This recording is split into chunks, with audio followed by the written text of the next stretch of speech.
If we bet on Sam Houston State today, whether it wins the squad route or not, but if we bet on Sam Houston State today and they don't cover and they don't win, I will buy a Sam Houston State jersey and wear it for a week on stream, looking like a fucking idiot. Yeah, he's a moose shit coach. He's a terrible coach. Get Ron Rivera out of here. I'm not even saying to hand the keys over to Bieniemy yet. All I'm saying is this is not our head coach. This is not a winner. This is not our guy. Listen up. All right, take a little mental screenshot of this one. Boop.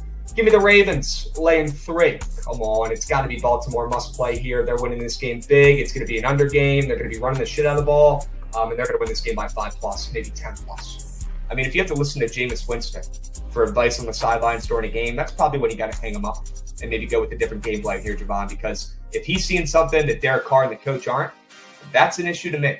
That's just Jimmy Butler activities, man. I just don't know if I can click a square and just say, you know what? I'm going to go to the grave with Jimmy Butler today when I see that cut, that profile. I'm watching them rock, damn. Brand new bag with Pro, but I didn't pay for it. I don't like spending that cash because I'm trying to savor it.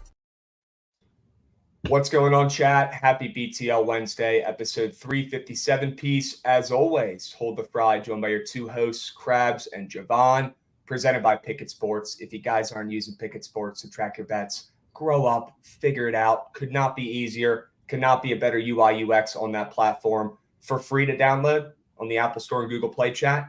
If you haven't already, and we talk about it every day and use it every day, what are you doing? Figure it out. All right, get in the lab, get on Pickett Chat. The best bet tracking app out there by far. And also, I feel like I'm legally obligated to say this. Chat, please do not leave any bad reviews on any State Farm agents' pages for the remainder of the day. And if you did, why don't you go ahead and delete that one for me, brother? Please. We don't need to ruin anybody's businesses or family's days. Okay, even then that guy's a chotch. Don't want to ruin his business. At the end of the day, he could be a huge piece of shit, but I want to be the bigger person here. So please, no more reviews. Okay, can we all agree on that? You've done enough. All right. Let's keep moving, Javon. Let's keep grooving. Pretty decent day yesterday, right? No complaints. We'll take it. Squad ride W, over 300 points in that game. Unbelievable. No wonder why he was an NBA record highest total of all time. When we see that, you don't even overthink it, Javon. It's as simple as just taking the over, and you move. Sometimes you just got to do it. You got to do it. You just got to take it. You really do. And you know what? DeAndre Hunter, he didn't do his job, but the rest of that squad did. We'll take that over. Love to see it. Let's go ahead and do a W recap here. We don't have Goots today, so got to do everything manually here, chat. Will not be as smooth as we get a Len Bong subby. Let's go, Len. Oh. Sure he can. Kaprizov 20 getting a subby. Bong, 2 goats right there. Love to see it. W's. Let's keep moving. Let's keep grooving, and let's pull up this freaking W recap from yesterday. I don't know if you could call it a W recap or L recap, and we're also on the screen still. This is why we need Goots, chat.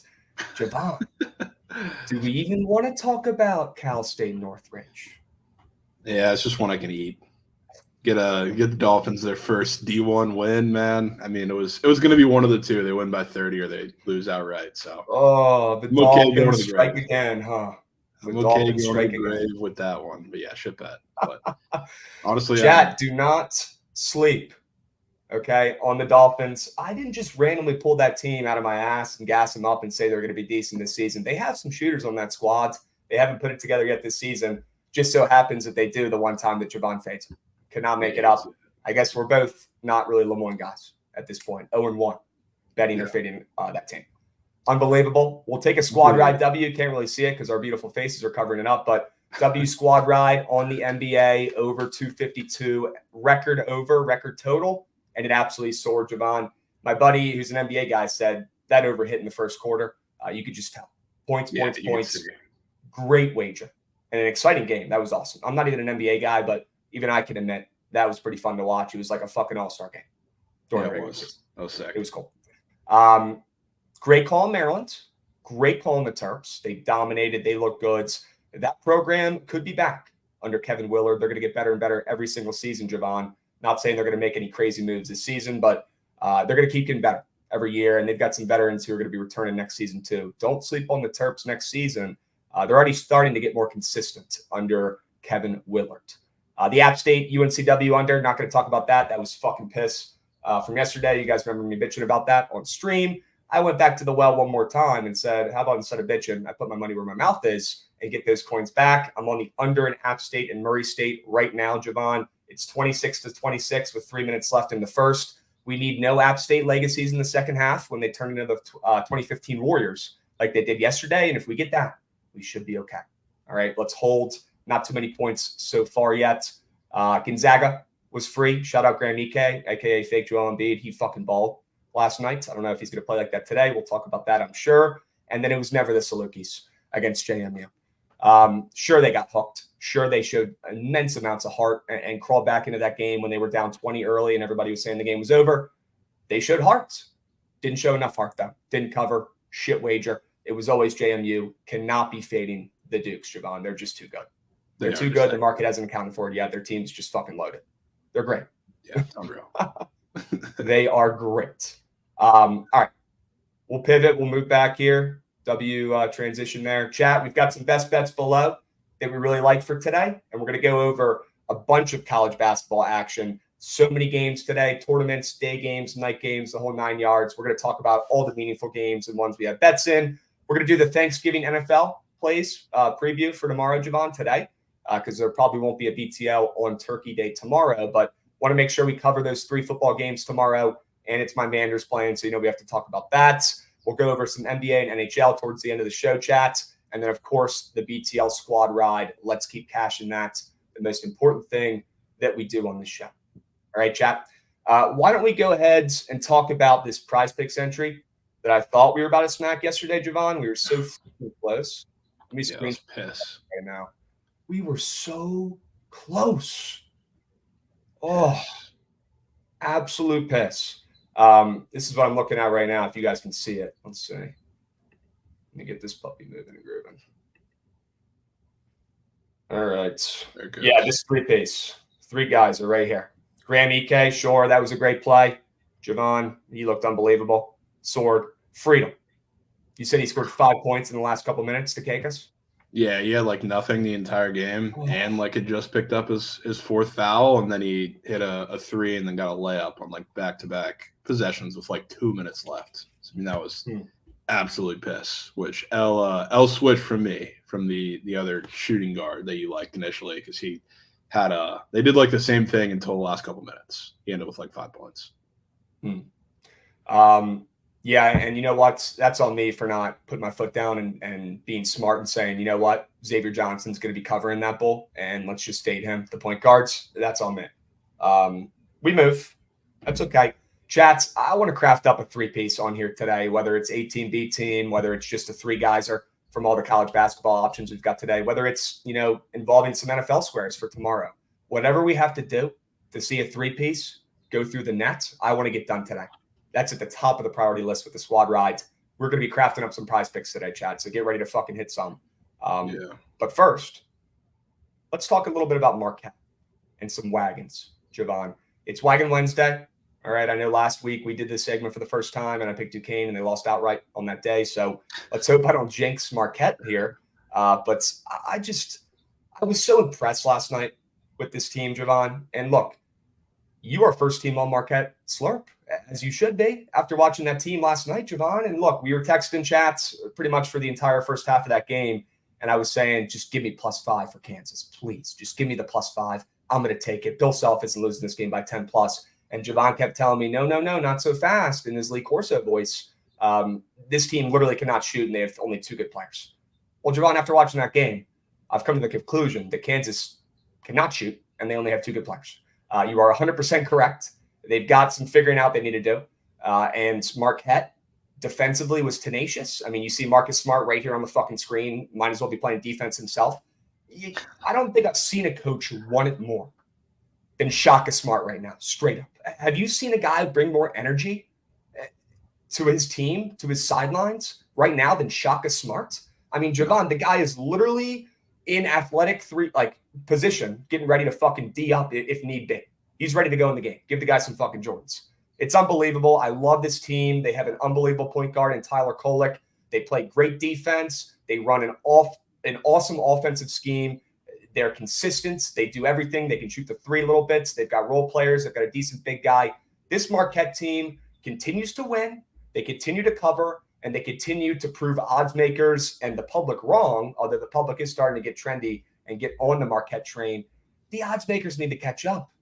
Why is this team continuously a dog night in, night out? I'm starting to hop on the Marquette train here, Javon. They're unbelievable. They're undefeated.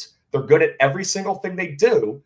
They've got Shaka Smart, who's got the gonads to fucking chirp Coach Self, which not many people would do, right in front of his face. I fucking love the energy from Coach. I love this team from Marquette. They are a team. You can tell. They might not have the best roster on paper out of anybody in college basketball, but they have the best fucking team right now. And Shaka Smart's got some fucking nuts chirping Bill Self right in front of him. I love it. That was a very intense game last night. The teams I thought were going to fight 10 different times. And for the first time in 40 years, Marquette just knocked off UCLA and Kansas in back-to-back games. Javon. Unbelievable start for the season for Shaka Smart and Marquette. How much better can this team get? Is this peak? Is this team the wagon we're going to be tailing the entire season, Javon? How high are you on this Marquette team? Very high on Marquette, but I mean, it's a little biased, I guess you could say, because that was kind of what I've been saying this beginning of the year and yesterday too. But that game told me a lot more about Kansas than it did about Marquette. Like, don't get me wrong, Shaka Smart's team, I think that's the best team for the Shaka scheme that Marquette or that really Shaka has had since he was back at VCU. Like, the Texas teams were not built for Shaka ball. I know he has a lot of guys back, and they seem more comfortable this year. But I think this is the team that best fits exactly what he wants to do. So I mean, they look good. The defense was great. It's not like Kansas just went out there and they're screwing up offensively and looking very limited against Texas Southern. Like, this is still a really good Marquette team, but this is a problem for Kansas. And like, it's very obvious that Kevin McCullough and Hunter Dickinson, even though like Dickinson didn't play great, it was just he was the only one that had any sort of pulse offensively, him and McCullough. Nobody else can shoot on this team. I think this is the least talented Kansas team that we've seen in a while, and it's going to be a problem against teams that can keep them in the half court. Like when they go up in conference against Houston, good luck. They got to go against a really good defensive team in Tennessee today. Good luck. They got to go against UConn next week. Good luck. Like, that's going to work. They can get out in transition against Baylor, against TCU, against Texas Tech, but that's going to be a tough matchup for a lot of the bigger, better teams defensively in college basketball. So, like, I am worried. You're going to get those games from, like, a KJ Adams where he decides to be good. DeJuan Harris can have, like, one of those games like he did against Kentucky where he randomly shoots the ball well, but realistically, it just looks like McCullough and Dickinson on the floor with a bunch of liabilities. It's 2-on-5 out there. Well, McCullough does deserve his flowers, Javon. I know this is the Wagon Wednesday segment. I'm assuming McCullough is your guy. He looked unbelievable last night. You could not have hit the nail on the head any better when you said this motherfucker is everywhere on the court and he does everything. Yeah, he did. He was grabbing boards. He was shooting threes. He was hitting the mid-ranges. He was playing defense. He was literally their entire team at points last night. And sure, Hunter Dickinson was doing his job at times, but that guy can't win a game on his own. He's a fucking oaf. He's a center. What the hell is he going to do? It was the McCullough show. It was unbelievable to watch. Good to see him come through for our Prize Picks entry. Would have loved to see that smack. But McCullough is a freaking wagon, Javon. Players with 2 straight triple-doubles. He's in a rare group here with guys like Shaq and old dudes who I've never even heard of. Some of these guys. McCullough, absolutely balling so far this year, keeping Kansas afloat even after that loss. Him and Hunter Dickinson are the only 2 things, giving this Kansas program right now a glimmer of hope. Straight up. Yeah. Everybody else needs to step it up. They're playing like shit. Yeah, he's my wagon for Wagon Wednesday, and it's like he's been great. Don't get me wrong. I'm not trying to take anything away from him, but like part of it is just because he has to. Because realistically, you have not a single guard on that roster right now that can create their own shot. And obviously Hunter Dickinson's not taking anybody off the dribble. So he's the only one that can create when you got teams that keep him in the half court. So like going forward, when they play tougher defensive teams, not that you love the matchups against teams that are going to keep it relatively low scoring, but I'm going to look to Kevin McCullough because he's the guy who he has the size advantage on a lot of the guards he's going to play against, and he's going to make life very tough. So if everything's humming like he had yesterday for a good chunk of the game, I will be going to him a lot on the Prize Picks board. That being said, it's pretty hard to do today against Tennessee, but going forward, I will be investing heavy. Okay. Yeah, this Kansas team could use a guy like Grady Dick who just stands on the freaking perimeter and shoots threes. That's kind of what they're missing right now. They need a Jalen Wilson. That's what they need. Yeah. They need a shot creator, a guy that they can go to in crunch time and say, I feel confident in this guy taking contested shots and creating his own off the dribble. It's just they don't have that. They don't have that, which is the scary part. Like, even you can say like Bill Self is going to get this team together, which I'm not necessarily saying he won't because he's a great coach, but I don't know that he has the personnel to kind of rely on like he's really ever had at Kansas, which is crazy to think about. I would love to see Nick Timberlake get more involved. I'm not saying that's the guy who sucks. He sucks. Dude, but he doesn't suck. And he goes in for 6 minutes in a half, if that's, and he gets no rhythm. And yeah, he did not play great last night. He was missing layups. He did not do anything crazy. He did not create any offense. But I've seen that kid ball. He could play. He's looked scared like this entire season, not just yesterday. I mean, you could argue like everybody other than McCullough and Dickinson looked scared for that team last night. But I can guarantee you what's happening is they're playing him against, obviously much better defense in practice with McCullough, with DeJuan Harris, with a lot of the guys that can defend because Kansas can still defend, and he's not performing very well. So that confidence is probably shot, which is why he is not playing and not doing well when he comes in. Yeah. And I'm surprised to hear that because he was a captain, glue guy, team player over there at Towson for years, carried that team, had the confidence, was the guy with the ball in his hands for the last shot. Maybe he'll regain some of that confidence as the season goes on. It's still very early, but you're right. He looks timid out there. I agree. I would love to see him run with the ones. I'll be honest with you. Let the kid play at least for a week or two and see if he's got the juice. But right now, he's not looked great, and this team is missing a star shooter or a go-to offensive creator. They don't really have one. I'll tell you what, if he starts to become that, though, that could be game changing. That'd be huge. They need that. They need that. Yeah, I'm a Timberlake guy. I still believe, but I do agree the eye test has not been great so far. Yeah. All right. No steam crabs today, Chad. I've already been mad enough already on Twitter. Let's just keep moving along here and talk about some college basketball plays. Javon, why not us? We've got App State going on right now, like I was talking about earlier. I think it's halftime, sure. I have the under 145.5 in that contest. So if that under loses, I am probably going to headbutt my monitor in front of me and call BTL for the day. Chat, let's hope that doesn't happen. Let's talk about some of these games starting up soon. Javon, 7 minutes until the game of the day today starts up. Georgia State and Little Rock. Who do you got? I mean, this is a weird game because they just played. They just played and Georgia State you do have an angle here. They just played and Georgia State beat them by 11. Now they're going on the road and they're favored by 1.5, which would seem a little weirdly short, I guess you could say, after the way this game gone as it moves to down to 1 in front of our eyes. So it would kind of seem like a Little Rock play to me. Yeah, it looks like a Little Rock play to me too. They literally played this team 3 days ago, lost by 11, and that line is creeping back. Okay, they were plus 7.5 in that game, and now they're plus 1.5 after losing by 11. Huh. Yeah, that game was also like super weird because there were like 65 free throws in that game, which I don't know if you're going to see teams kind of replicate that again. I would assume that they run with a lot of pace, a lot of tempo. I'm not sure if they're all going to result in fouls. Not that there's any significant edge for like one team or the other, shooting wise or just volume wise. So if there's a situation like that, I would love to buy into the dog. They got smoked by it the first time. LC's on the Trojans. What's up, LC? W's. Hope you're going to have a good holiday this week. Hope that bet hits. Hope Little Rock comes through. I might have to add that to my cart. I'm checking the splits right now. I need to see who the heck's betting on the Trojans. I'm seeing 2 up arrows. Maybe that's why we're seeing plus 1.5 to plus 1, but still sharp splits. 28% of bets, 48% of handle on the Green Book and the ML. Not getting many bets either for Little Rock. Maybe it is a little sprink and bink on the boys at home in a little bounce back spot here. It sucks because Little Rock is atrocious. But this is just a strictly line play, and it's nasty, and I think the odds makers know something we don't. So I'm kind of in. If we can't find another play at the 1 o'clock slate that we like better, I might be adding Arkansas Little Rock to the card here, folks. Might not have a choice. Yeah.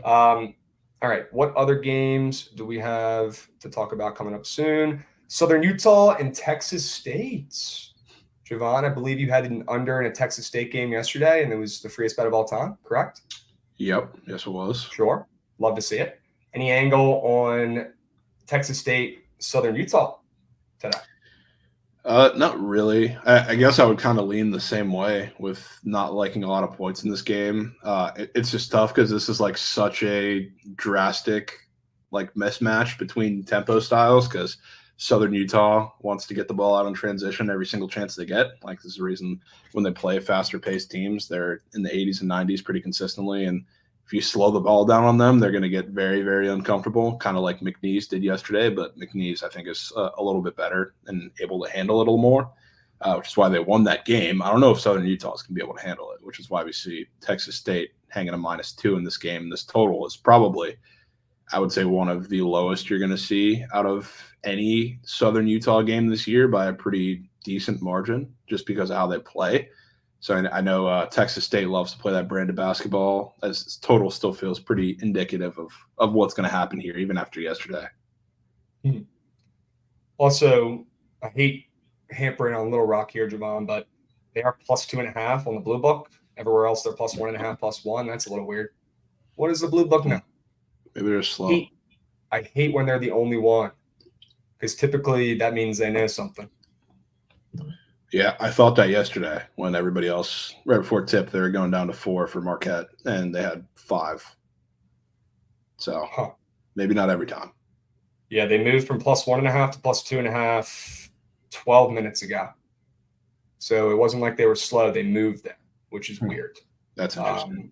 I'm going to stay off. I still lean Little Rock, but that's probably weird enough for me to just sit back, relax, and enjoy the show for the Trojans. That's First fair. one. That's fair. They'll probably get it done. All right. A couple other games starting up here soon, Javon. I feel like we should just keep powering through these college basketball games. Colorado State and your boys, the BC boys, Quinton Post. Looks like they're getting 5.5 here. That looks like a lot of points playing against Colorado State, but both these teams are undefeated. Colorado State has one of the best point guards in the country. Boston College has Quinton Post, one of the best underrated players in the country.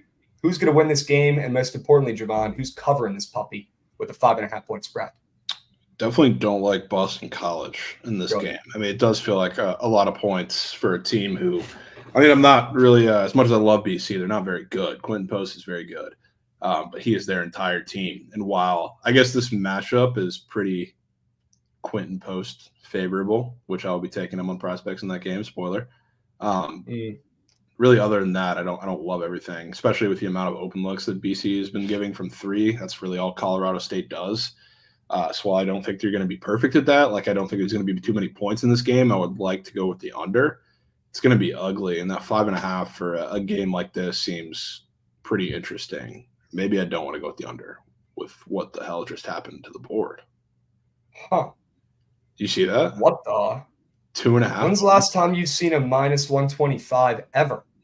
Well, not that. Totally. It was at 144.5 when it moved in front of your face to 147. And it just bumped up to 147 with the juice on the under. What the fuck? I don't know if that's just I've never seen a move like that in 1 second. That's a massive move. I've never seen something move like that in 1 second ever. Fuck. Also, I'm back on Little Rock. They moved to +1.5 on the blue block. I'm in. Chat. Little Rock +1.5. Get in while you can responsibly for a unit, and let's sweat this out during the day games. Little Rock +1.5. They're going to get it done today. Bounce back game. Revenge game narrative. What do you say about Little Rock? Come on. Get it done, boys. Let me log this puppy. And we'll move. Javon, I don't know what to make about that total moving up there. 2.5 points, weird. and then the juice is loose on the under. That's fucking nasty. I don't know what's going on there. Yeah. Maybe they're just fucking with us. Just give me Quinton Post. That's all I need here. All right. Are you taking Quinton Post points? Yeah. Okay. Big points. So, I mean, realistically, like, that's where the mismatch comes from him because, like, Colorado State has a decent bit of size on the inside. So, like, I don't think he's going to have a mismatch, like, rebounding the ball. But when they have to go outside on the perimeter where he plays a good there, that's where they struggle. So, I think he scores today. It's like he always does. Like he always does. He's an absolute fucking menace. I'm scared, shaking in my boots for when the Hokies have to play him. I don't even know if they do this year, though. You did just get bumped. You just got bumped up to 17 flat. Ooh. Interesting. That could be a W. That game starts up in 30, right? Yeah. Okay. Well, I'm going to add it to my prize picks cards, but I don't know if we're going to have time to craft in the next 30 minutes to put something together with him. Maybe we'll do a 2-piece. Yeah. But let me add Post at least to the queue, more than 17 points, and see if we can find a pair that we love before that game starts in the next 30 chat so we can get you guys a little 2-piece or 3-piece winner. We don't want to force that. All right. Javon, if I skip any games that you love, I don't want to hurt your feelings, but I'm going to go past, the Long Beach State, Louisiana Lafayette, unless you love anything or I do. Okay. No, yeah, please skip over that game. Harvard Colgate, honestly, a decent game. If I'm going to make fun of teams and schools and games we're betting on, this is actually a pretty good one, though. Colgate dominates pretty much any mid-major team they play, I feel like. But Harvard is kind of decent this season, and they were pretty good last year, too. And I wouldn't mind sprinkling with Harvard in the points here, Javon. But I don't know where you're feeling with this squad. They did move from +4 to +5 against the wagon Colgate, but this Colgate team has been taking care of business. Harvard coming off a pretty bad loss to Boston College by 11 when they were +6. I kind of like a bounce back spot for Harvard not to win this game, but keep it within 5 and keep it close. That's what Harvard does. They win with defense in low scoring affairs. That's what they'll do again today, or at least keep it close. Yeah, I could see that. I kind of like points in this game, to be honest with you. You like the This is over like- in this game? I kind of do, which it's ticking up, and I don't really know why, because Harvard, like you said, they win with their defense. They've played a couple of dog shit offenses, frankly, in the past handful. I guess you can maybe exclude UMass ever so slightly, but both these teams have been playing super low scoring games. Like Colgate, ever since the start of the year, like we know they want to shoot the ball. They came back. They've laid a dud against Yale. They lost by 20, scored 50 points in that game. They played a dogfight against Gardner-Webb, which is a sneaky good team, especially defensively. That stayed in the 50s. And they just went to Weber State, who another really good, slower-paced defensive team. And that game also stayed in the 50s. And now we're looking at 135.5-ish up to 137.5. With that line moving towards Colgate too to me, that signals that they're going to shoot the ball a little bit better and at a clip that they feel more comfortable with in the last couple of games, kind of more Syracuse game-ish for Colgate. Huh. Okay. And we're going to talk about Syracuse playing Charminade later today. I have an angle on that I want to run by you. Don't get too excited though, okay? Yeah. Kansas and Tennessee, two losers who were playing, squaring off today. Two teams who have looked pretty good up until, their last game, where they kind of came back down to earth and got exposed a little bit. Overall, though, I'd say it's been a pretty successful season for Tennessee, who's still kind of working out the kinks, still kind of easing back Sakai Ziegler, still trying to figure out what is going on with Vescovy. But it's pretty clear that Dalton Newt is that guy, and he's been carrying this team all season. Now they got to go up against Kansas with Hunter Dickinson coming off that embarrassing loss where everyone's making fun of him, talking about Shaka Smart hanging his nuts on Bill Self, chirping him, pretty much big dick in Kansas, stuffing him in a locker, and something that nobody expected against the number one team in the country. Is that team going to bounce back, or are we still sticking with the narrative, Javon, where Kansas really can't score, they don't have a shooter, and we should continue to fade or at least stay off this team until we see anything different on the court? I definitely don't want to fade them coming off of that game yesterday, because that feels like you're probably selling a team at I don't know how the rest of the season's going to play off, but in terms of public perception, this might be the lowest that you're getting this Kansas team all year. We'll see how it kind of pans out. But yeah, I don't want to fade them after that. And not that I believe, especially against a really tough defense, that they're going to score like an insane clip, especially when they're not getting out in transition. But there's definitely a little bit less of a size advantage for Tennessee than maybe Marquette had a little bit in there with Oso, or at least athletically. A little less of a difference there. So, I wouldn't be shocked, as much as we hate the guy, for this to be a pretty big Hunter Dickinson bounce-back game, especially if they're feeding him and he's getting good position, which was a problem, not just against Zach Edey for Tennessee, but against some of the other teams they had played to start this year. So I don't want to take a bet in this game, because it still seems rather lopsided for Kansas, if you look at the splits and everything, and if you look on Twitter, but it also doesn't make me want to sell them at this point either. But I wouldn't mind backing anybody not named Kevin McCullough. Okay. All right. That's fair. I don't love anything in this game. I still want to sit out and see what's good with this Kansas squad. I really don't want to fade Kansas after getting embarrassed on national TV in front of everyone, but I also don't want to bet them. So I'm off. I'm going to sit back and enjoy that game this afternoon. Let's talk about Villanova and Texas Tech. Javon, Villanova opened up, I believe, a 1-point favorite in this game, 1.5-point favorite in this game, and now they're actually getting steamed up to -4 some places. Green Buck's still 3.5 at a juice price, but this line keeps on creeping up for Villanova, Javon. Villanova took care of Maryland in a defensive masterclass in their last game. Texas Tech, on the other hand, has not been covering, but they've been winning. But they barely beat Corpus Christi by freaking 9 in their last contest, and before that, they beat San Jose State, but they did not cover. I'll be honest, I like Villanova in this spot. I like this Villanova team, what I've seen out of them so far this season, and I want to fade Texas Tech, and I like the line move, but I feel like it feels too easy. Javon, what are your opinions on the spot? I agree. And there's this Texas Tech team is going to be a weird one to look at, I think, throughout the season, because they're the one thing that you have with Texas Tech is, especially in conference play, you want to get them when they're at home. And very obviously, this is a neutral site game in Atlantis, the Bahamas, or wherever that is.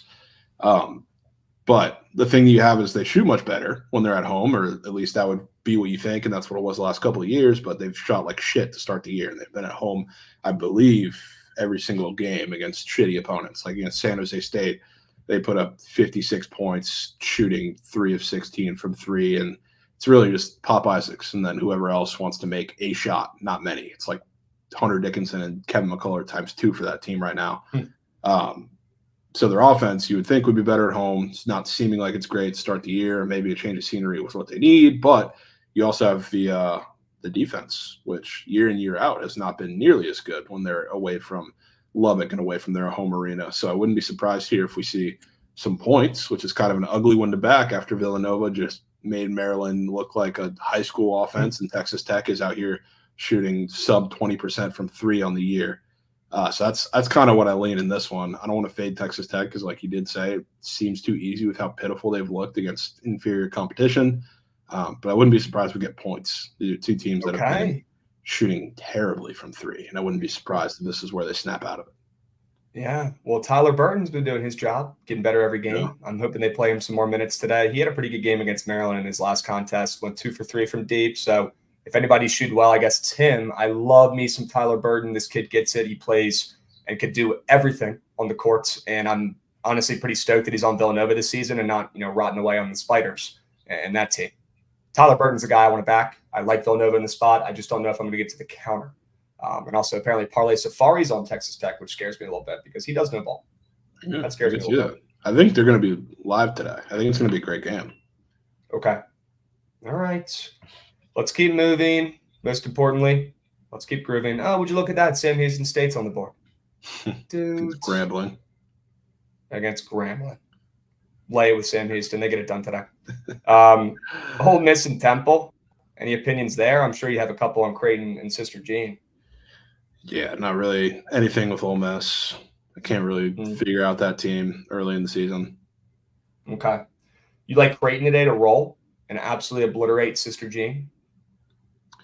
I mean, yeah, that's a big number, probably for good reason there. And it's not to say Loyola Chicago is the Sister Jean team that we saw make the Cinderella tournament run, or the one that everybody still loves, but 19 is fat. So it would have to be anything Creighton there, but I don't care. Yeah, I'm thinking about playing Creighton, honestly, here myself, moving from -15 to -19, Javon. I mean, I know it's a neutral site game, but the way this Creighton team, and I've seen them shoot this season, I've been extremely impressed, especially from deep. And Loyola Chicago, I mean, they are tiny, so I don't see how this big-ass Creighton team doesn't continuously, shoot over, these guards on this Loyola Chicago team. And then Ashworth, I know he's not the biggest guy. He's like the one tiny guy running around for Creighton, making assists. Diamond, we know him from last season when he was a cash cow for us. He's going to be freaking moving and grooving through that entire defense all day today of Loyola Chicago, with that total moving up to 147 from 144.5. I like points. I like Creighton. That's a good sign for the Blue Jays. I would lay it here with the -20. Similar vibes to Maryland yesterday. Not saying Loyola is as bad as UMBC, but a team that's, and more people probably want to back Creighton than they do Maryland, but I wouldn't say everyone's sprinting to the counter to bet Creighton against a team like Loyola Chicago, who's sneakily been a dog live for the past couple of years. I think it's going to be a similar result, at least, and this Creighton team shoots the lights out against this shitty perimeter defense, and they win by 25 plus. Give me the Blue Jays. Give me the spread. All right. I can see that. Looks like we got a Ron Muck Slam Sug Bang too. Let's go, Ron. Def Sure you Taxes, can. Ron. Steven with the sauce. You're getting the sub bang from our guy, Ron. You just got blessed up. Let's get some W's going. Love to see it. Love to see it. Fuck yeah, Ron. My fucking man. Did that 2-piece cash yesterday, Ron? I need to know.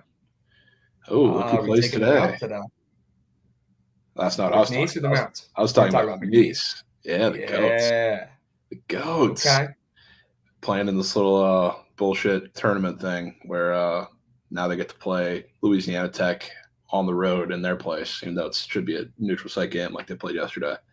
But standing true to the wagon status, great win by them yesterday. I think they won this one outright, sneakily. But I would love to take the points. I think it's going to be another relatively low-scoring game. But do you remember Daniel Bacho from Texas Tech last season?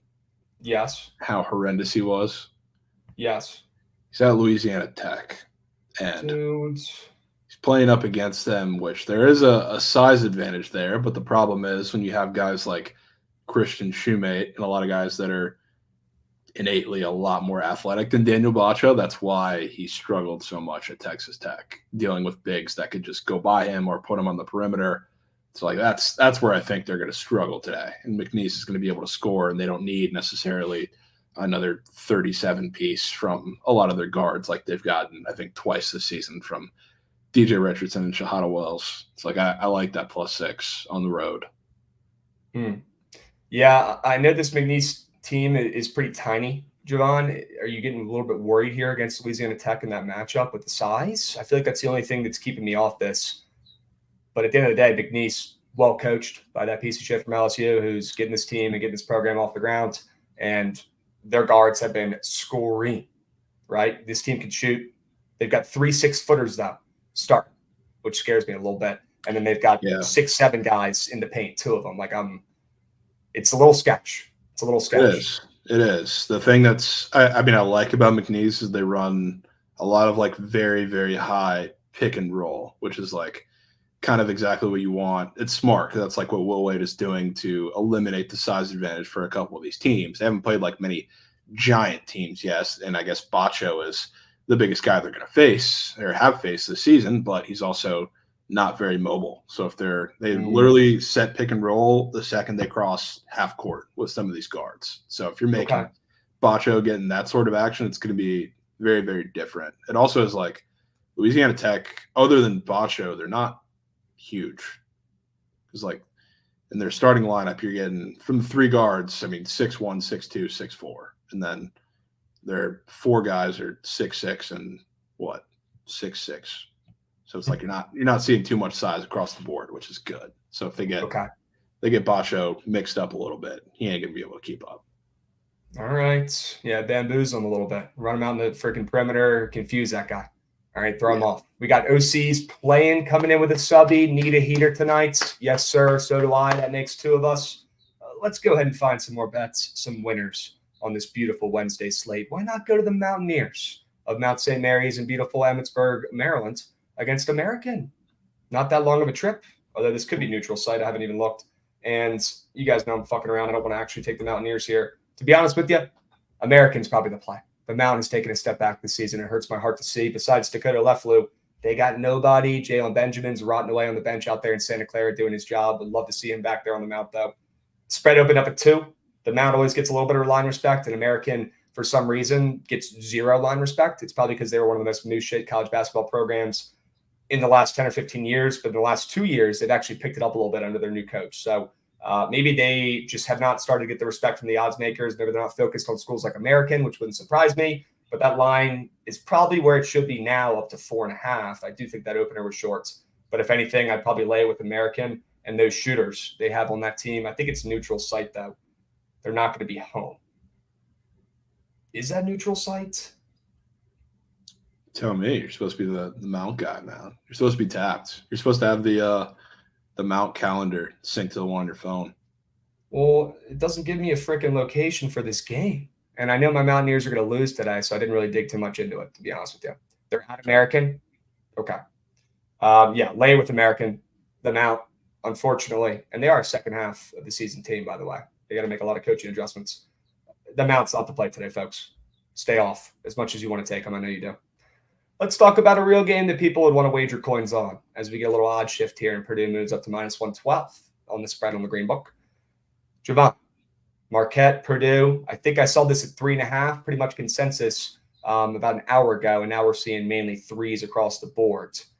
Are you going to keep going back to the Marquette wagon here? We talked about them being elite. We talked about them being locked in right now. They do everything on the floor. They can defend.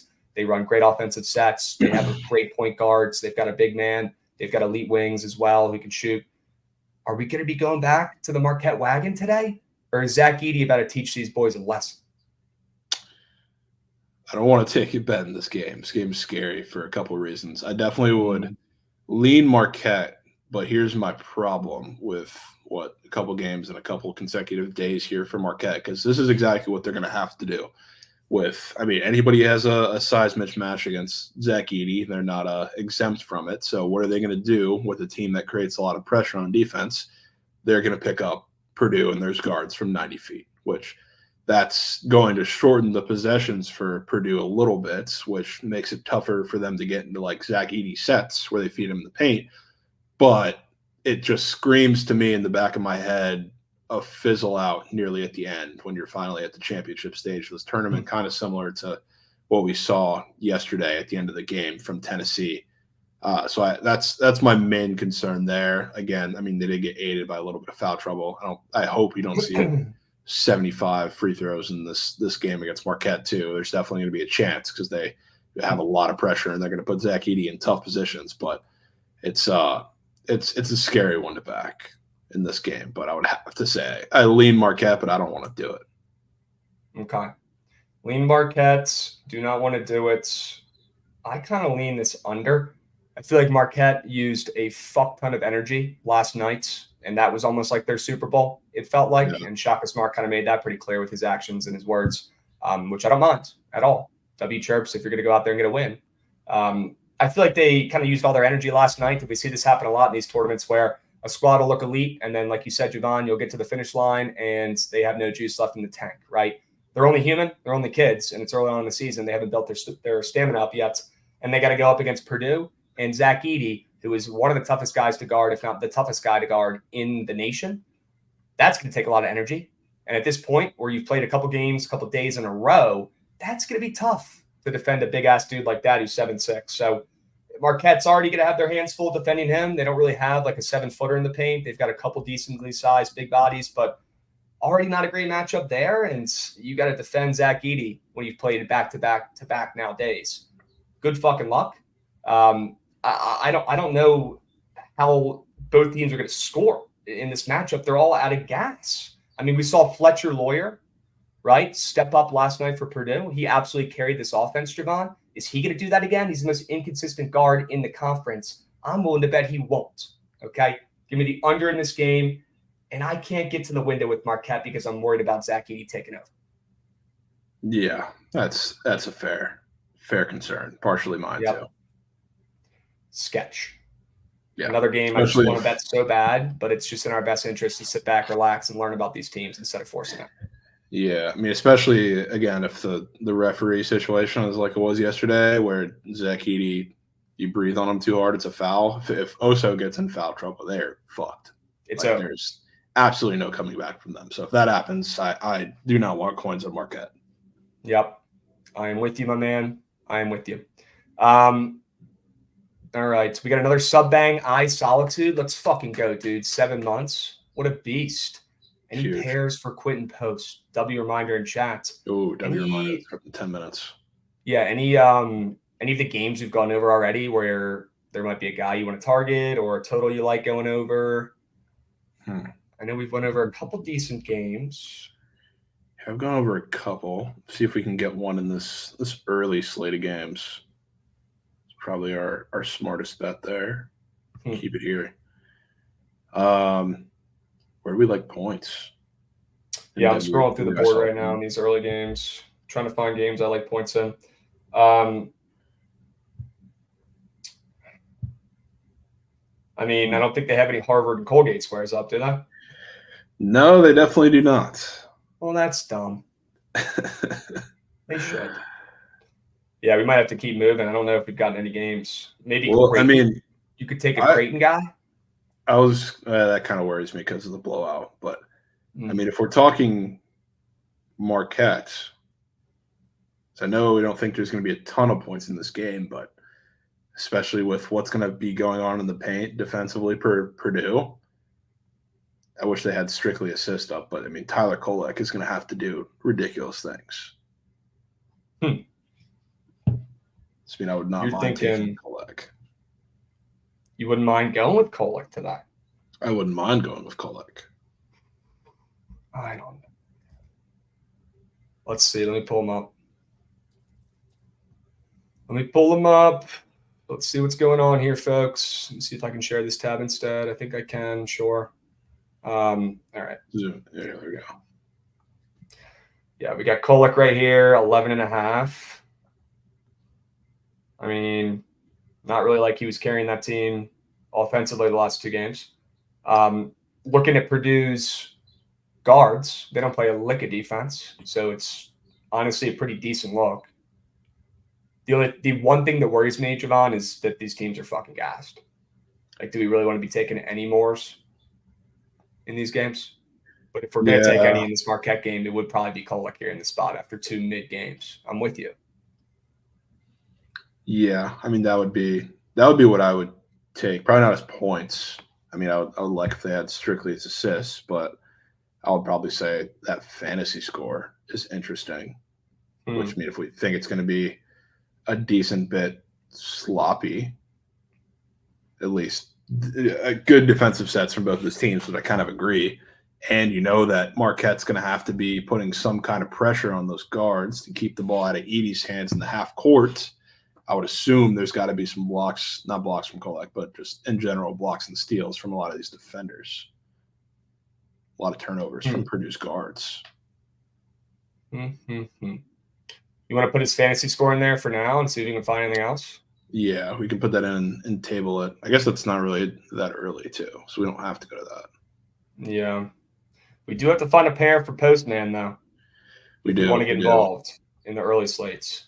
Why not keep it simple and go Isaiah Stevens after a bad game against Boston College? There's no way their guards play any defense. I mean, they're not go same game. They're not terrible defenders. They got the Langford brothers still there? No, right? No. At least not the good one. What about my buddy Tyler Burton on Villanova's? You know, I sneakily wouldn't hate, not that game has, the highest total, of course, but that Villanova Texas Tech game. Do you like points in that game? I mean, I do. It's like a lower total, of course. Like you're going to see relatively low lines and nothing much across the board, but I wouldn't mind getting involved. I mean, I would love to tonsil up with Pop Isaacs. I mean, that's the most Me Too teamer of all time. If we take Pop Isaacs and Quentin Post. Yeah, but Me Too teamers are good. I like Me Too teamers. Sometimes you can get cloudy with the tonsils, but God, Villanova's defense looks so good in their last game, though. they did. So good. You're telling me Hunter Dick isn't getting 20 today, as much as I hate to say it? He just might.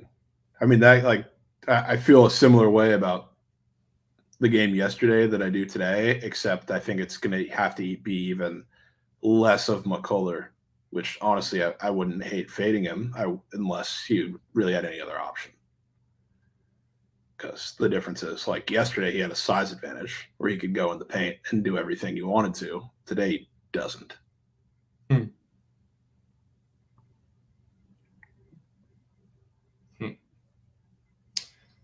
Wouldn't mind going to your guy Ashworth. I don't know. After we did it once, it feels weird taking Creighton guards because it can be any of them on any given day. Plus, they're minus 20 in that game. What if we fade Fletcher Lawyer after his career high? Now we're talking. I wouldn't hate that at all. Now we're talking. He's got to go against Kolek. I wouldn't want to be guarded against Kolek. Yeah. Would you? Fair. Not really. Dude's a fucking strat. There's not many guys on Marquette I would love to be guarded by. Snack said, figured you'd be on that.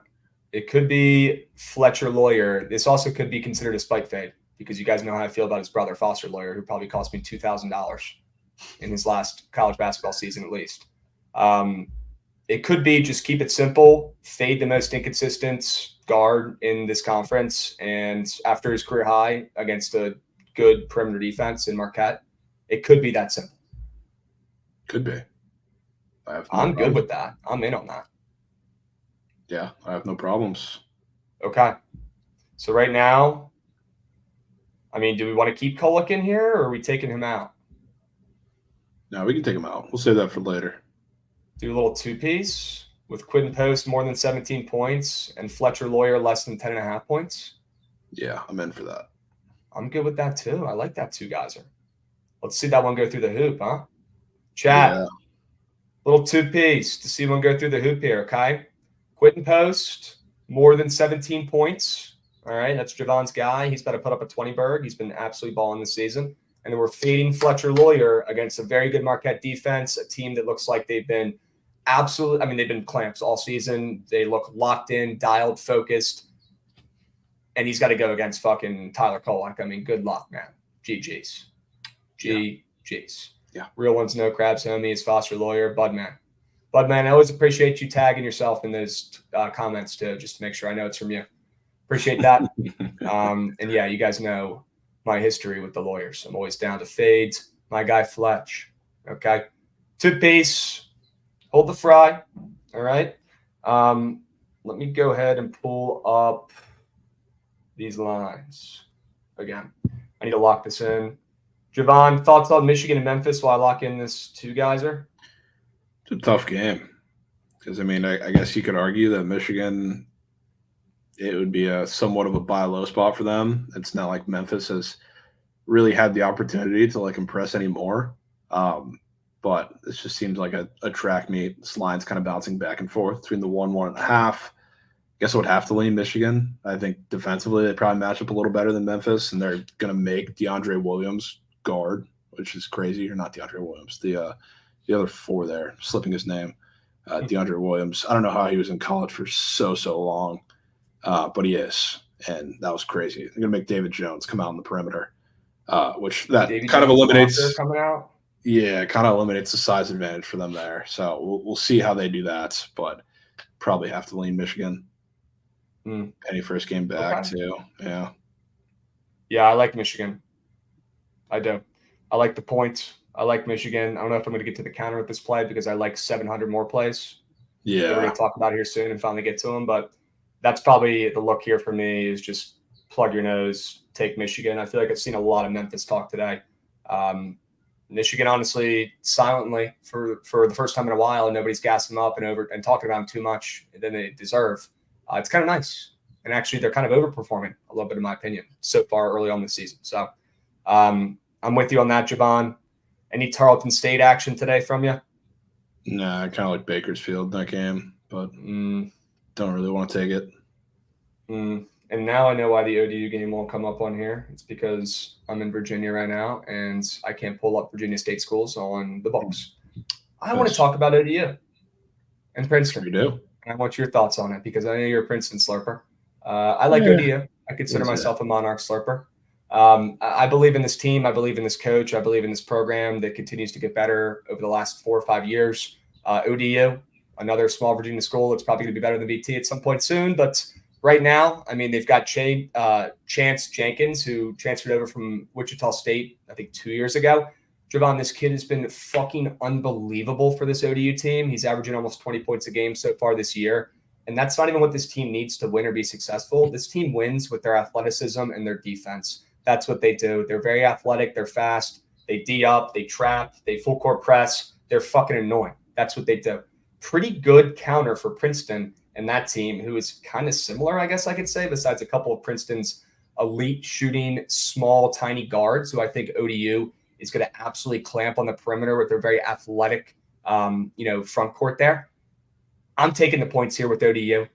I'm grabbing them. We might need them. I know fading Princeton is not, a recipe for success over the last year or so. We've seen this team have some magic in March Madness recently, but the spread has started. I thought the spread opened up a little short with how Princeton has opened up this season, and now they're down from -4.5 to -3. Javon on the spread against little old ODU, who nobody knows anything about. They're 1-2. They have not gotten off to the greatest start so far this season. But they looked pretty fucking good against Arkansas the other night. I'm not going to lie. I don't know if you watched that game, but they hung around there, and they look very, very, very competitive. If they can hang around with Arkansas, they're going to bully a Princeton team that is soft, small, and pretty much relies on their shooters, and they're really elite good point guard. Well, I'll tell you what, this nasty, stingy, pesty, annoying ODU defense that's going to full court press at times is probably going to rattle this Princeton team that relies too heavily on their star point guard. Give me the points with ODU. Give me the Monarchs. They win this game outright. but I'm going to grab the +3 while I still can. Yeah, I can't argue with the play. I'm definitely not taking Princeton, but it's a tough spot for me to buy into ODU after playing probably the most impressive performance they've had in a handful of years on the road against Arkansas. I agree. But I think ODU is actually, pretty good. Yeah, is what I'm trying to start pushing here. I think they're actually pretty good, and they've got some studs who've transferred on that team who are pretty solid. But I agree with your concerns, and I understand them, and I hear them. Not always ideal to back a team after, almost beating Arkansas outright. I'm with you. Yeah, they also haven't played in 9 days, which is weird. And the fact that game was 9 days ago and they shot 50% from 3 damn near in that game is also part of my concern. Okay, and that is reasonable. That is reasonable. Do not love that. I will say my little counter devil's advocate here, and I'm with you on that, but talking about App State having a week off yesterday, taking that under, that went well yesterday when they shot like the fucking 2015 Warriors. So fingers crossed. Let's hope they come out and they keep that same momentum they built a couple of days ago against Arkansas. Let's keep moving now. Yeah. Princeton slapping ODU. Savage Rip says in chat, I don't know, brother. It'll be That's close. a stinky line. I don't think there's a blowout situation in this game, to say the least. I think it'll be close regardless of what happens. No blowout. Baylor, Oregon State. You want to spike fade the late night bathe? Just cause? Probably should. I'm still pissed. Yeah, I mean that one hurt, but yeah, I mean Baylor. I don't know how Oregon State's going to be able to run with Baylor. I mean, I know it's a large number at 16.5, 17 maybe at some point here, but I mean Oregon State's perimeter defense is terrible. It's god awful. So like if you see the cast of guards for Baylor coming up against that perimeter defense, I don't know like how you think they can hang, especially because I think this Baylor team is one that is going to sneak up on people because I think they're deeper than people realize and better than people realize. Like Ray J. Dennis going to have a great game. Jacoby Walter, I think, is going to have a great game. Jalen Bridges sneakily could be a pretty versatile option for them in this matchup too, going to like the 3 and D spot back there. So, I mean, I think there's a reason why they're favored by 17. Not to say that Oregon State's really that good and deserving of less, but it seems like a really, really tough spot for Oregon State. Okay. Probably why they're getting 16.5 points against Baylor. It was very disappointing. I would not want to be taking the beef tonight. Nope. Georgia Tech, Cincy, any plays? Kind of like Georgia Tech in that spot. Wait a minute. Okay. Yeah. I mean, what do you like about the Yellow Jackets? That Cincinnati team is not really one that I can buy into at this point. I know they've looked good to start the year. They're undefeated. They've played a cast of, Mushit teams would probably be pretty generous. But they've dominated a lot of teams like with their size. And CJ Frederick is between him and like, I don't know, I guess you could argue just between him and Dede Thomas, it's like a alternate between like who's going to go off in a game. And then every single game they've had the rock of Victor Lakin inside just dominating, and he's been fantastic to start the year. He had 40 combined points in his last 2 games, again, against Mushit teams. He's not a huge like scoring threat consistently. So like against Georgia Tech, I don't know if they're going to be able to do that. They also have like a couple of guards, or haven't really had a couple of guards for any team they've faced that are just real consistent scoring threats. And you're going to see that from Georgia Tech. So like on the road, I think this Georgia Tech team is probably a little better than people realize too. Obviously you got to love Miles Kelly. They're coming off of a really tough spot, losing outright to UMass Lowell, who also is a little better than people realize too. So I think this is a pretty big bounce back spot. I mean, you remember what UMass Lowell did last season, right? Remember we were talking about them, fading them, not making any money? They're a wagon. Yeah, honestly. They deserve a Wagon Wednesday shout out for honorable mention there. UMass Lowell. Guys, their coach deserves a fucking raise. He's pulled that program out of the dust. They even beat UMass last year, which for them is the fucking Super Bowl. Do not sleep on UMass Lowell, and for the love of God, please don't fade that team because all they do is fucking cover and win, okay? Georgia Tech coming off an outright loss to UMass Lowell, where, by the way, we should have been on UMass Lowell there as only 4.5-point dogs to a team like Georgia Tech. That's on us. I'm with you. I definitely wouldn't be taking Cincinnati, okay? I'm with you. I like the spot for Georgia Tech after an embarrassing loss, okay? Yeah. University of Maryland Eastern Shore against Notre Dame. Who stinks? Are we taking the points? mean, I'm definitely not laying the points with Notre Dame in that spot, which I No. guess would be a little different if it was pre Oklahoma State win as like 7-point dogs or whatever, but it's coming right after that. Line's moving towards Maryland Eastern Shore. So, I mean, they suck. It's not like Notre Dame really deserves any bigger of a line because they also suck, but tough spot. I'd probably lean the Shore, if anything. We got W subs coming in hot. Sumo Nasty. What's up, Beast? 21 months. What a run. We got Dragathai Nuts back. Giving a There we freaking go. sub bang out to the community. Let's go, Dragathai Nuts. Love to see it, Beast. App State double OT loading. I swear to God, Rye. I swear to God, if you talk that into existence, I'm going to lose my fucking mind. I told you I'm going to stick my head through my monitor. You guys get to see it up close and personal. Okay. Cannot be having that. And it looks like Arkansas Little Rock just finally took a lead against Georgia State for the first time today. Let's fucking There we go. Hold. Okay. Javon, I want to keep powering through these, but we're running out of time, and I want to make sure we talk about football. So I'm going to keep scrolling. Stop me if you love any of these games. Shout out Queens. I think they get a win today, but Fairleigh Dickinson scares me. I don't want to fade them. I like Arkansas today, Javon. I like the way that line has moved and grooved from -4 to -6.5. I like this Arkansas team a ton. I've talked about them a lot this season. I talked about them before the season. As a dark horse, I like how they have a bunch of veterans this year and not a bunch of one-and-done guys like they did last season. And I also like the spot for them after they lost to UNC Greensboro outright as 14.5-point favorites in their last contest, Javon. They're playing Stanford, who is fraudulent as heck. Love that they're coming off a ginormous win against Eastern Washington. Great spot here for Arkansas.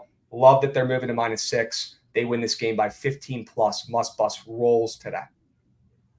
Yeah, 100%. I mean, this is like Stanford is going to get significantly bothered by like Arkansas's defense, pressure, length, athleticism, everything, because call it what it is, like Raynaud and Jones are guys that with any sort of athleticism on them, they're going to struggle because they're just pure shooters with really no bag. They have absolutely no bag. It's like they're going to have problems dealing with that pressure. So I think if you strap them down, I mean, they're going to dominate this game. Okay. Lay it with the Razorbacks chat. One of my favorite plays today. This is the best bet for me. I lean High Point. This is a program I want to keep my eyes on who has also gotten a lot better over the last 2 years. Very impressed with this offense, high scoring, high tempo. I think they could give a fraudulent Holster team a ton of trouble today, whose name carries more weight than their actual roster left. Give me a High Point. Give me the points.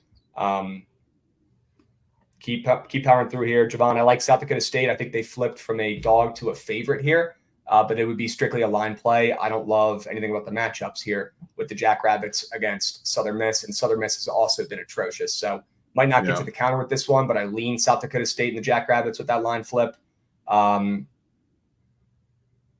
SMU Wisco, any opinions? I know SMU has looked great so far this season overall. Yeah, it seems like a big number. I know Wisconsin did just dominate UVA. I still don't really believe in that team, though. It's just that's a tough spot. That could be a pretty big Stephen Crowell game. SMU is definitely a team. I know we did that with Jesse Edwards last game, but definitely a team to target for big men. I know Crowell is more of a stretch and not necessarily massive and physical, but probably a big game for him. If they play through him, I don't know who's stopping that team today. I don't either. And Jaden, respectfully, I don't really think they look too free because they just lost outright to UNC Greensboro as 14.5-point favorites. So I don't know if anybody's sprinting to the counter to lock in Arkansas today besides me, and that's exactly the spot I want to be in there. Okay. Late night take me home pieces. You like Florida against Pitt. I do. Talk about how you want to fade fraudulent Pitt. I love this. Dude, that 4.5-5 number looks massive coming up from like 2. I think it opened at for Florida, and think they probably know something with this. And I like Pitt too. Don't get me wrong. I'm big on Florida this year, and I think we're starting to see that these last couple games. Even in the UVA game, they lost. I thought they're relatively impressive outside of the end of that game. So now this is now game 2 back with Zion Pullen in the fold, which he looked fantastic against FSU. Yeah, he dropped I think 15 in that game. He's a beast. Which is huge because the end of like the Virginia game, not Virginia is Virginia, so their defense is going to get to anybody, but they really struggled. Like Walter Clayton struggled handling the ball. He had like 5 turnovers in the last 5 minutes, and that's not exaggerating. So having a guy like Zion Pullen to take a little pressure off of him is huge. That guard room is loaded. And as good as Pitt is, as athletic as they are, as much size as they have, they don't really force turnovers, which was a problem in the UVA game. And really, anytime this season, that was a problem for Florida and kind of halting their offense. So I think Florida, A, has the bodies to hang with Pittsburgh, and B, now I think they have the cast of guards and the cast of shooters that works really, really well. So, I mean, seeing this, the total's high, which if Florida's running at their tempo and Pitt's having to catch up, that's not a good recipe for success there for them. But, seeing this number come up was shocking to me. And I was already looking to bet them, and definitely a little late on the number, but I will gladly lay whatever it's at now, 4.5, 5. Sure. Mush, what's up, Beast? You're geeking me right now. Literally cannot see my shoulders. They are gone. They have disappeared. Yep, only 2 more days of wearing this stinky jersey. And by the way, it does start to stink a little bit because I'm in my freaking grind mode right now, Javon. Lab. I'm sweating. I run hot. You know this. I've told you this before. This thing needs to be thrown in the wash, and I can't, which really sucks. But we move, and I'll tell you what I do know, Javon. It's that Florida 100% is a threat. It has to be. It absolutely has to be. Has to be. We don't have a choice. Love the move from 2 to 4.5. I love this Florida team. I love their coach. I think Todd Golden's one of the sharpest young minds in basketball. They're putting Zion Pullen back in the fold. How many minutes did he play last game? Enough? No, he played like 30. He didn't start, but he played he's ready like to roll. Full minutes. He's ready to roll. Yeah. They had him ramped up ready to start the season. They were just waiting for eligibility. Yeah. Okay. Yeah, and he had 15, 5, and 4 in that game. And that was against FSU. So a super athletic team that, Pitt is like kind of that brand of basketball, but they're not nearly as athletic as Florida or Florida State is. So it's similar kind of matchup that they're just coming off of. I think this is like a sneaky, as difficult as it is to pick between like Pullen, Kugel, Richard, and Walter Clayton. I think it's a Will Richard game, especially with the tempo they think are going to play out. He's been like their big like spot up shooter out of the 4 of them this year, and I think that's going to be the big time asset for him. So I'm probably going to go Will Richard on PP. We've got an Ace 4 OG subby. Love to see it. 22 piece. Hold the fry, Ace 4 OG. You literally are an OG. You're a fucking beast. I appreciate it. We got Cade Woodward coming in hot with a sub bang, not Squidward. That's Woodward. Huge W plays needed for 10 months. We got you, my man. Honestly, after going through this college basketball slate, I think we've got some pretty good plays today. I'm fucking stoked. And yeah, this jersey does look like a Blue Mountain State jersey. I cannot believe it took us this long to bring that up. It looks exactly like a Blue Mountain State jersey. What the heck? That's just an elite show. If you haven't seen that yet, hilarious. Absolutely raunchy and heinous, but worth your time if you guys haven't seen that yet. Javon, I think we move. Unless you want to talk about UCLA really quick. Go. I like UCLA. I think for the recipe that we've seen Gonzaga play pretty well, it was Graham Ike on the post, and there are a lot of like offensive rebounding.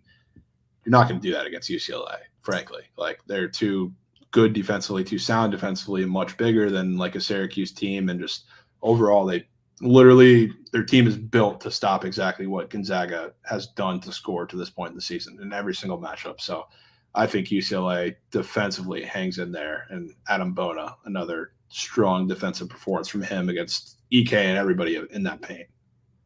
Remember when I talked about how Graham Ike is awesome and cool, but sometimes when he was at Wyoming, he would get absolutely stuffed in a locker against some of these big Mountain West centers, mainly the San Diego State center, who I cannot believe I'm blanking on his name because he was one of my favorite college basketball players in the last 5 years, but I can't remember it.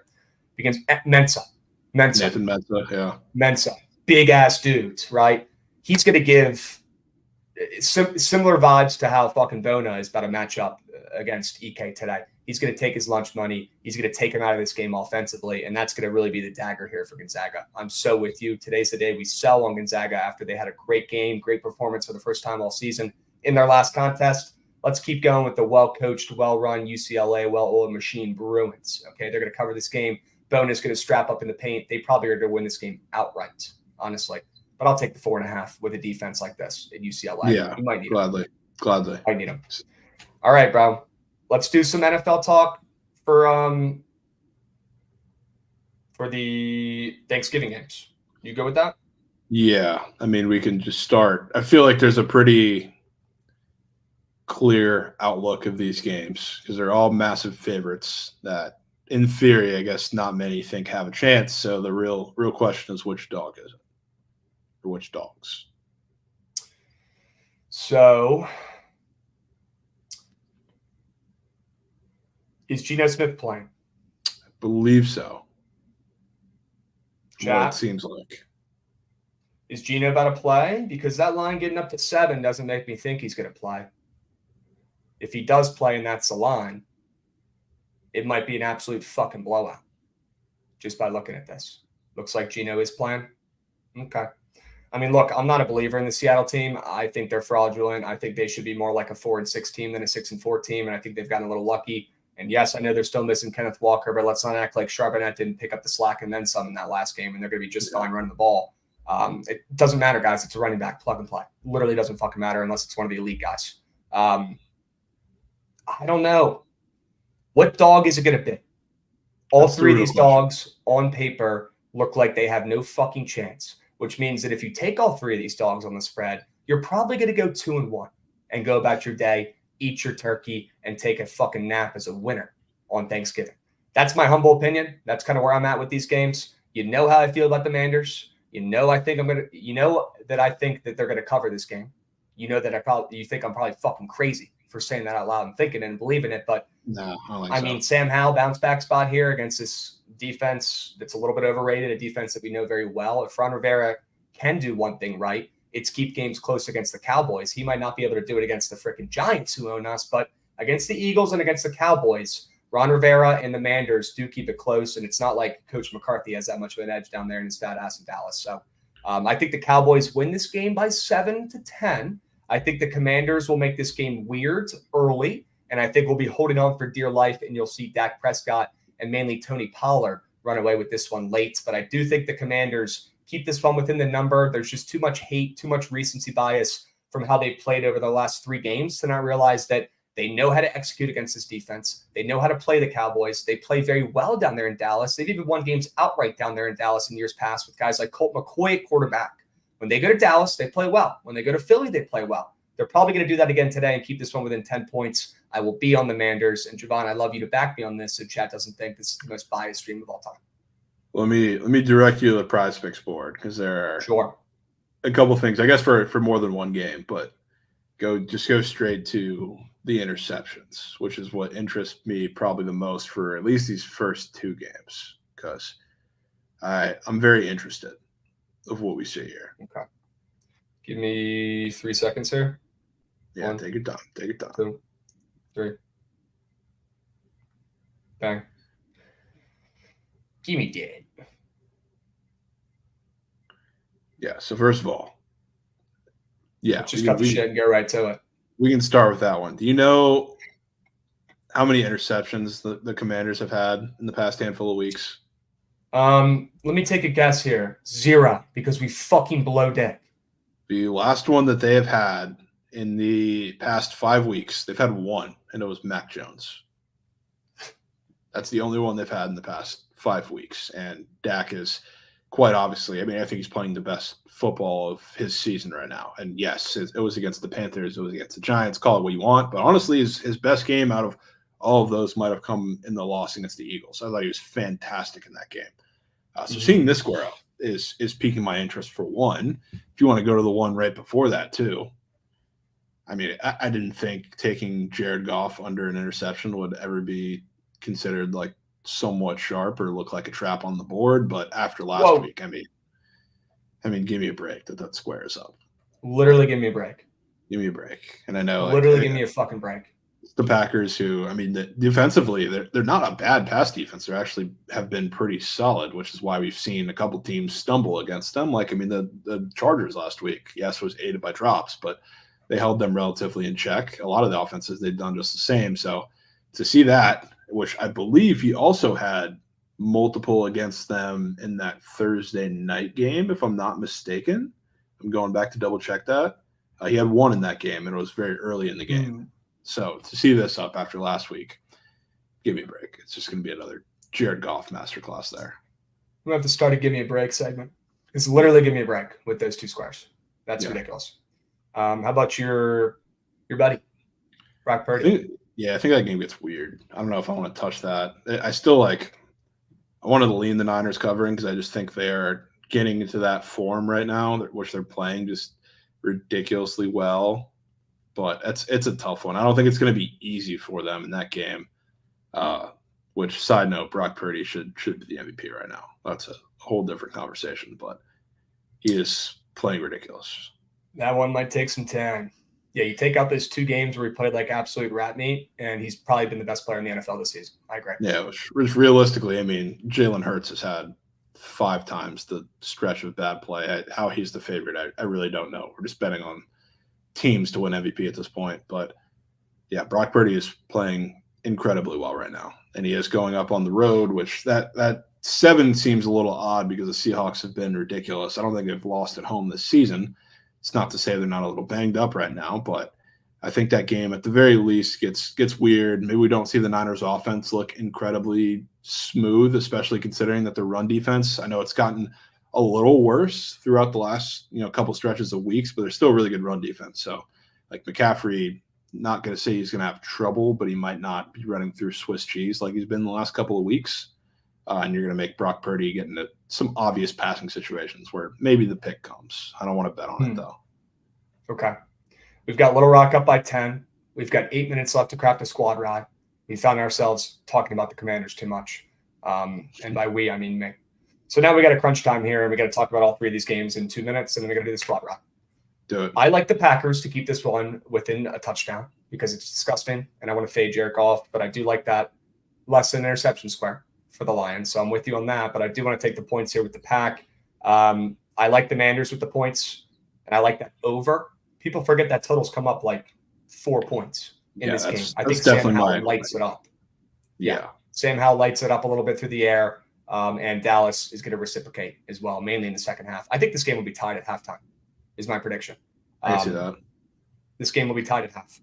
And the Dallas Cowboys will pull away late because Ron Rivera is a fucking idiot and Sam Howell's still learning. But we will keep it close, and this game will soar over. So if you guys want to take squares or props or whatever in this game, this is probably the one you want to target. And then 49ers and Seattle, gun to my head, if I want to make coins and survive, I'm going to take the under probably in this game. I think the 49ers defense could not get any better. And they're going to absolutely clamp the Seahawks offense and Geno Smith, who's already banged up, and DK Metcalf and Tyler Lockett, who are also banged up and have been banged up for almost 2 months at this point. The 49ers are on a little revenge tour right now after people chirped them for being bad for literally only 2 weeks, and they're playing like it. This one's personal. Okay, they took it personally. And they're out playing now with Chase Young with one of the best defenses maybe in the history of the NFL. Good fucking luck, Gino. I don't know if you guys are playing at home. I don't care if you guys are playing on the moon. It's not going to matter, especially when you're hurt and the rest of your offense is too. Give me the under in this game. Seattle's not going to score. And for some reason, I want to lay with the 49ers, but we'll see if I get to the window there. Yeah, definitely. I think it's probably Lions for me early. I like the over in the Cowboys game, Cowboys Commanders. I think you're going to see explosive plays from the Commies, but also probably a turnover or two, giving the Cowboys pretty good field position. So I think you get points. Yep. And I like the Niners defense in that game, but I also kind of like the Seahawks defense to clamp and make it weird. So I'll probably go under in that nighttime game. Ooh. Yeah, give me the under. I'm with you on that. Javon, it's about that time. You want to craft up a little squad ride piece in this last 5 minutes. Why not us? Sure. Let's fucking do it. Let me stop sharing here. And let's get this information. W's. We got a not mid-major Matt sub bang. Matt, what's up, my man? Hope you're going to have a great holiday this week. Hope you're doing well. You're my fucking guy. Appreciate the sub bang as always, beast. Hope you're doing well. Let me know what your favorite play is today, Matt, in chat if you can. I need to know what you're loving today. Niners pass D is still not great. Baker threw for 500. That is a very good point, Matt. Their secondary is not that good, but their defensive line might be the greatest front I've ever witnessed with my own eyeballs. With Chase Young in the flesh now, it's almost unfair. It's almost unfair. But I'm with you. Their secondary needs some work. Javon, squad ride. I know you have an NHL play you're dying to fucking talk about. Go. I took the over in the Habs-Ducks game, which this fits with a couple different things. I like taking teams to score early in games with, I guess DeGen has this little score first system, which this would technically fit under, but teams that haven't played in like 4 days or so, coming back in a really weird spot at home where they're facing struggling defenses, and they're struggling offenses to themselves. I mean, the Montreal's looked god-awful in every aspect, and the Ducks, coming off their little Mickey Mouse run, they've scored no more than, I think, 2 goals in like their last 4 games. So they're looking bad, and they're no better of a team to run into than the Canadians right now. So I think this is back and forth pretty early. I won't spend too much time talking about it, but so we got time. We got no time, but over there. Well, we got time. You want to take that play in the squad ride poll? Is that your favorite Sure. hockey play? Yeah. Okay. All right, Montreal and Anaheim over 6.5. Yep. Sure. Also, rumor has it, chats, the App State under is about a smack, and it just did. Let's fucking go. And we've got Little Rock up by Huge. 7 at halftime or 8 at halftime. LMAF. Love to fucking see it. College basketball plays, Javon. I like UCLA plus Yeah. 4.5. Put it in. Oh, she's in there. I like ODU, but that starts in 2 hours, so I'll let you make the call on that situation. I can leave that one out. Leave it out. I like the Purdue Marquette under. I like Florida. Florida. What are they at right now? 4.5? 5, most places. Jesus, dude. Florida. I really like that play. What else am I missing from the later college basketball games that we were really starting to like when we started to cook there at the end? Arkansas is a late guy. Arkansas.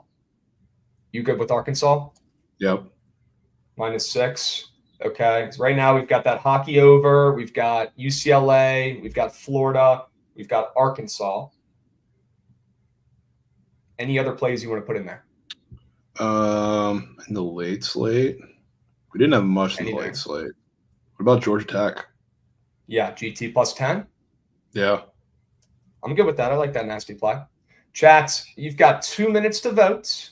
I need to see some serious freaking heart. All right. The poll is up. Hurry up. Go, go, go. Go, go, go. 5 plays, 5 winners, chats. We've got the over on ice in the Montreal game. We've got UCLA plus 4.5, which is winning the poll. We've got Florida -5. We've got Arkansas -6. And we've got Georgia Tech plus 10. Chat, hurry up. Go, go, go, go, go. Get going. All right, get your votes in. You've got 1 minute, chat. We're not going to do BTL tomorrow. It is Thanksgiving. We will take off. I might do a little TikTok live action in the morning just to get the brain loose and start to run some ideas by you guys and bounce some plays off of you. So if you want to hop in that TikTok live tomorrow, please feel free. Probably going to run one in the AM, but no BTL tomorrow, unfortunately. We will be back, though, in some capacity on Friday. Right, Javon? Yep. Sure. So stay posted on that, chat, okay? And here is the squad ride poll vote. You guys have 1 minute to get them in. UCLA is running away with the vote. I don't hate it. I feel like we had a pretty good pitch there with Bona strapping up EK after his career game with Gonzaga. Got to fade after a legacy Joel Embiid game. Have to. Don't have a choice. Have to. Bona's going to clamp up. Chat, let's get this freaking Little Rock game done. Finito, finished. All right, let's end this game ASAP. Looks like they're still up 8 at halftime, so excited to sweat out the second half here. And make sure you guys stick around for the surgical stream, which is starting up here in about a minute. Okay, Trent's going to take you through the slate and find winners for the squad. I saw Phil Zutley posted a slip yesterday, a 6-geyser from Prize Picks, where he took a play from everybody who came on the stream that he liked, including one of yours with McCullough, and that shit was green as a gob. 6 for 6, chat. So if you don't think the search stream is printing winners, they sure as hell are recently. I've seen it with my own eyeballs. I've seen it with my own fucking eyeballs. Yep. Chat, it looks like it's going to be UCLA plus 4.5, unless anything crazy happens here. Yep. Give me the frickin' Bruins. Give me the points, Javon. And we'll catch chat on Friday. Same time, same place. We'll be seeing, boys. All right.